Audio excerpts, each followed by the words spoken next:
कौन थी महाभारत की दमयंती? महाभारत के सभी किरदारों के बारे में तो आप जरूर जानते होंगे, लेकिन क्या आप एक ऐसे पात्र के बारे में जानते हैं जिनकी प्रेम कहानी ने सभी को कर दिया प्रभावित? आखिर कौन सा था महाभारत का वो किरदार जिनकी थी एक अनोखी प्रेम कहानी? क्या हुआ था ऐसा कि इस स्त्री के स्वयंवर के दौरान इंद्र, वरुण, अग्नि तथा यम भी उसे प्राप्त करने के इच्छुक हो गए? ये जानने के लिए वीडियो को अंत तक जरूर देखें, और अगर आप हमारे इस चैनल पर नए हैं तो इसे सब्सक्राइब जरूर करें। ये कहानी है विदर्भ की सुंदर राजकुमारी दमयंती की, जिसके प्रेम को देख सभी प्रभावित हो गए। जब पांडव वनवास में थे, तब दमयंती की कहानी महाभारत में आती है। वनवास के दौरान एक बार वन में युधिष्ठिर को मार्ग में ऋषि बृहदश्व मिले। उन्होंने ऋषि को अपने दुर्भाग्य के बारे में बताया। युधिष्ठिर के दुखी दिल को तसल्ली देने के लिए ऋषि ने उन्हें नल और दमयंती की कथा सुनाई। नल और दमयंती अपनी दो संतानों के साथ सुखी वैवाहिक जीवन व्यतीत कर रहे थे कि अचानक से उनके जीवन में कुछ ऐसा घटित हुआ जिसने उनके भाग्य को दुर्भाग्य में बदल दिया।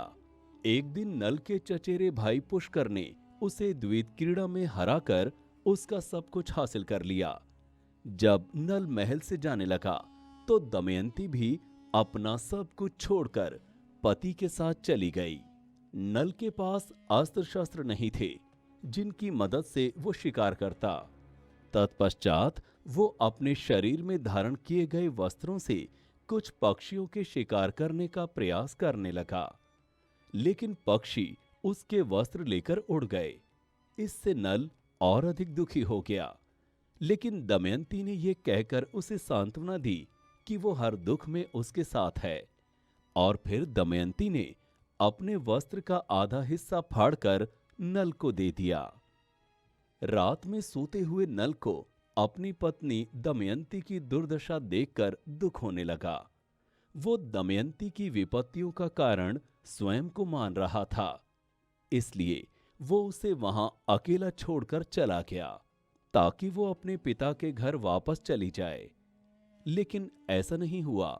जब दमयंती ने देखा कि नल वहां पर नहीं है, तो वो उसे वन वन खोजने लगी। दूसरी ओर दमयंती से बिछुड़ने के बाद नल को करकोटक नाम के एक सांप ने डस लिया, जिससे उसका रंग काला पड़ गया। इधर दमयंती भी एक राजघराने में दासी बनकर रहने लगी।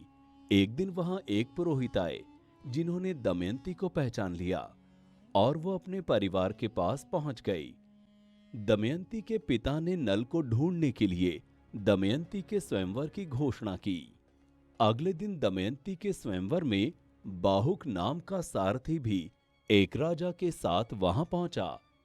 अपने कुरूप तथा काले रंग के कारण कोई भी उस सारथी को नहीं पहचान सका, परंतु अपने प्रेम को पहचानना दमयंती के लिए मुश्किल नहीं था। अतः उसने नल को पहचान लिया। कुछ समय बाद नल ने फिर से अपने चचेरे भाई पुष्कर को द्वैत क्रीड़ा के लिए आमंत्रित किया, किंतु इस बार विजय नल की हुई। तो कैसी लगी आपको हमारी ये जानकारी? हमें कमेंट सेक्शन में जरूर बताएं तथा वीडियो को लाइक और शेयर जरूर करें।